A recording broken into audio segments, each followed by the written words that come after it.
Hey guys, and welcome back to my PlayStation 2 collection videos, and this is part 4. And I noticed that in the previous part I said that these two videos were going to cover my PS2 games that were in the alphabet from M through P. And as I looked at my games that I have for this video, I just realized that all the games in that last video were just in the M's. So I guess there was a substantial number of PS2 games in the M's, or maybe I just have a substantial number of PS2 games in the M's in my collection. But anyway, in this video we're going to go N through P. Let's go ahead and start now. I'll see if I can't minimize the amount of rambling I do talking about individual games. Up first is Narc. All I can really say about this game is, while it's not absolutely horrible, it's really not a good game. And I've actually tried to get rid of this game on quite a few occasions and nobody would take it from me. And now that I'm focusing on a collection, I guess it's going to be here to stay. Next we have Naruto Uzumaki Chronicles. I'm a big Naruto fan, a fan of the anime. I have quite a few of the DVD sets, but I haven't watched a lot of the show. It's just that what I have seen, I've really enjoyed. So I have a handful of Naruto games. I do believe that this is mostly a fighting game. A lot of the Naruto games are fighting games, and then there's a few that are sort of like adventure games that let you take on the role of Naruto and his allies. Here's Naruto Uzumaki Chronicles 2. And then here's Naruto Ultimate Ninja 3. This one says that it has like a story mode, so this has at least a little bit of the adventure style game that I prefer. I have a game on the 360 that's more it's like a story mode game for that. And we have some more sports titles. NBA 07 featuring The Life Volume 2. I like this is the same. This is from Sony itself, who does MLB, the show that I mentioned in the last video. And I just like the fact that this life thing that they talk about lets you create your own player and do some real life stuff and behind the scenes stuff, as opposed to just playing on the court. Otherwise, I'm really crap when it comes to basketball games. And we have NBA 2K9. A couple more sports games. NCAA Football 2005 for some college football action. And NCAA March Madness 07 for college basketball action. Alright, now we have some Need for Speed games. Need for Speed Hot Pursuit 2. Real quick, I'm just going to say most of my PS2 experience with Need for Speed games come with the next two games. I have not played a lot of these other ones. I did play Hot Pursuit for PS1 and a couple other Need for Speed games on the PS1 that were a lot of fun back then. But those games did not retain their sense of speed nowadays. They just can't match up to the modern racing games. The ones I did play a bit of were Need for Speed Underground and Underground 2. Mainly because, like so many other people, I was fascinated with the Fast and Furious movies, and this sort of felt like the unofficial Fast and Furious video games for the Underground ones, because they let you do all the customized cars, tuners, stuff like that. I wasn't very good at the racing part of them, though. Now this is Need for Speed Most Wanted Black Edition. When I ordered this online, I did not realize that there was an outer box to this. So this isn't really a complete copy. I mean, even on the back you can see there's no pictures, no text about the game or anything. But it's got some extra content on it, and I got it for a pretty good deal. I'll try to find a box for it one of these days. Now I have Need for Speed Carbon. Never have touched that one. Alright, the next game is The Nightmare of Druaga. Fushigano Denjin. I'm probably mangling the pronunciation of that. This one just looks like, I don't know, maybe some sort of a dungeon crawler. And it was cheap, and that was the main reason why I picked it up. Haven't played it. We have Nightshade. I'm wanting to say that this may have some tie-in with Ninja Gaiden, or Gaiden, or I may be way, way off. It's from Sega, and for some reason I think that maybe they were involved in that, but like I said, I could be way off on that regard.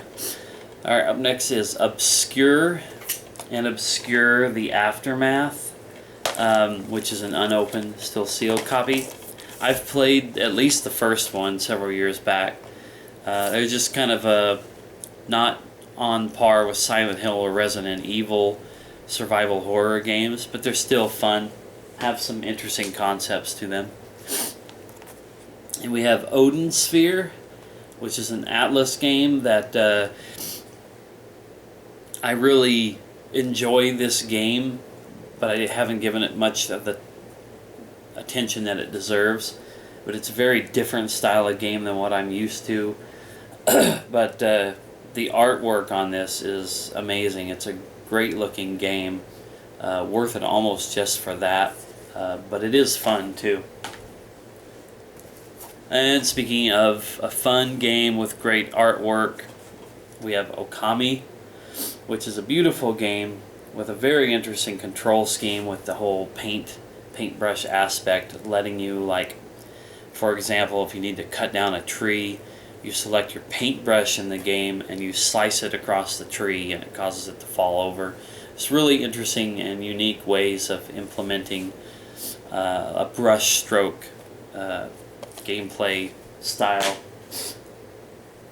I don't know why that game gets comparisons to Legend of Zelda though. Just because it may have some similar gameplay style, the change in the art style to me says it's nowhere near the same thing. Anyway, that's just my opinion. Up next we have a game called Oni. I have not played this game. I don't know much about this other than years ago I would see it in bargain bins and, you know, in the cheap games at Walmart, and it just looked like a cheap game. It looked like an early game. It's from 2000, so I don't know if it's any good or not, but I managed to pick it up cheap, and I'll pick up just about any game when they're that cheap. You know, games that are like $5 or even less, and that includes either free shipping or cheap shipping. Anyway, next is Onimusha, and it does say here Warlords. It doesn't say it on the side, but I'm pretty sure that this is the first Onimusha game. And then we have Onimusha 2, Samurai's Destiny,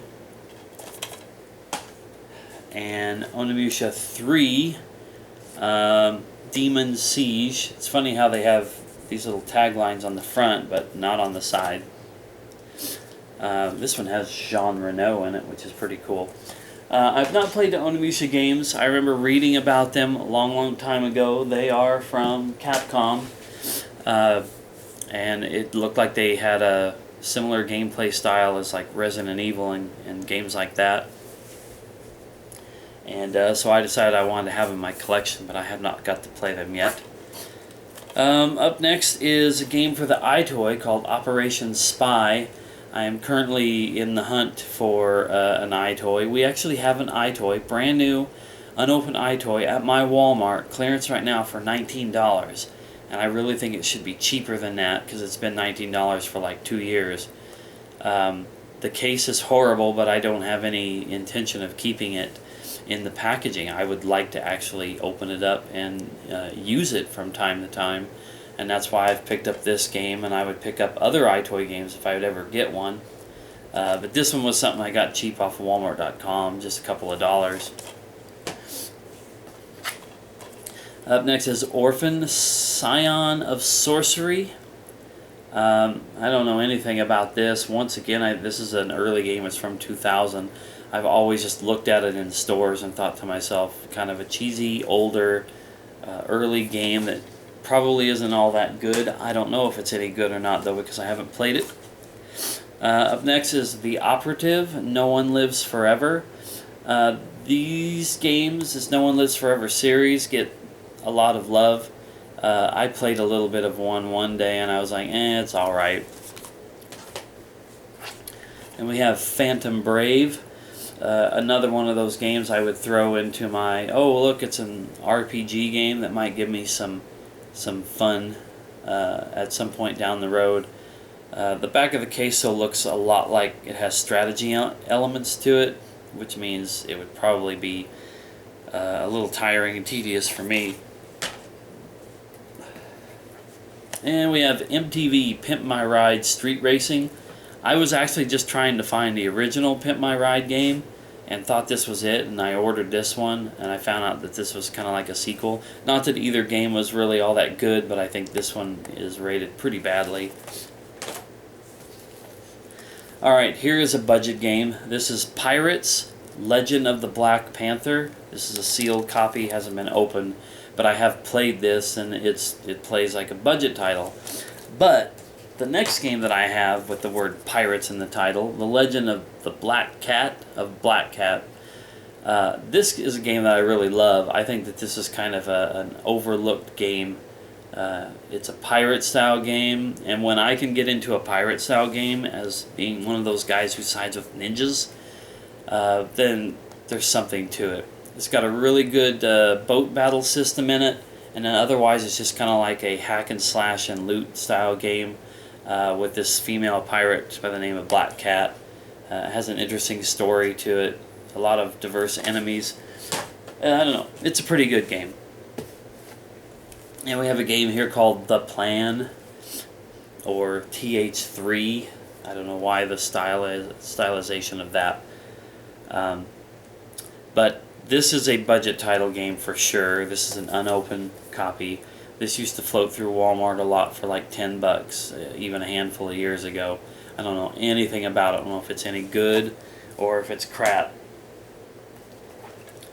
And up next we have Primal. This is a game that I have played. I owned and played it a long time ago, and I really enjoyed it. But I got stuck somewhere in the game, and that kind of killed it for me. So I got rid of it, but now I have it back again. This is one of these horrible, like rental place cases. I hate these cases. I need to figure out where to buy replacement DVD-style cases for my PS2 games in black and some in green for my Xbox collection. I have a lot of cases that need to be replaced. Alright, up next we have Prince of Persia, The Sands of Time. This is the original game, but this is a newer cover, I believe.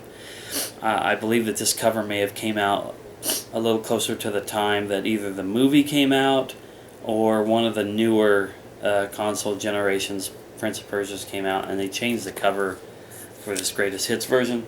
But the Prince of Persia games are really, really fun. I have Prince of Persia, The Two Thrones, and Prince of Persia, Warrior Within. I need to go through these games and play them all, play the entire series on the PS2 that I own. Up next is a game called Prism, Chapter 1, The Dark Unicorn. Chapter 1, that's the only one that I know that was ever released. So they must have thought they were going to put out some more games. I love the fact this is from TDK, which I recognize from doing things like, you know, cassettes and CDs and electronics, but never would have thought they would have a video game company. This has a bonus Prism comic inside, which I believe is, yeah, this is your instruction manual, and you flip it over, and this is your comic book. Yeah, it's kind of a neat little extra, I guess. Alright, the last two games of the P's and of this particular part in my collection series. And these are a couple of really good games. First up is PsyOps, the Mindgate Conspiracy. At least a few years, I would say, before Star Wars The Force Unleashed came out for PS3 and 360. This was a game that essentially gave you like force powers. Pyrokinesis, telekinesis, remote viewing, mind drain, and lots of other different abilities. But it was really, really good. The controls for those abilities were really fun and made you feel like not only you were pulling those powers off, but they were having an effect. They made a difference in your fighting abilities. So, very good game. There's another game that'll come up in a later video that came out around the same time that was almost as good at pulling off that effect. And the last game on this video is a game that I have played a little bit of and didn't love it as much as I had hoped because of all the hype around it, but I was very, very glad to finally have a copy of this in my collection, and that's Psychonauts, a very beloved game for a lot of people. Like I said, I wasn't into it as much as I'd hoped I would be once I finally got to play it, but at the same time, it's in my collection, and I'm happy for that. So, I know a lot of people love it out there. A lot of people will probably say, no, you're just not figuring it out, you're just not getting it, but that's probably what it is. I just don't quite get it yet. Alright, well, that wraps up part 4 of my PS2 collection. Like I said, I imagine to finish off the rest of my collection, it's probably going to take about 3 more videos. Hopefully, that'll cover it all, because I want to talk about some random stuff I have in my collection in the last video, just like some demos and some disc-only games that I have. So anyway, thanks a lot for watching and for sticking with me on this series, and I hope you'll stay with it till the end. I'm going to go to bed here in a few minutes now, so I'll see you in the next video.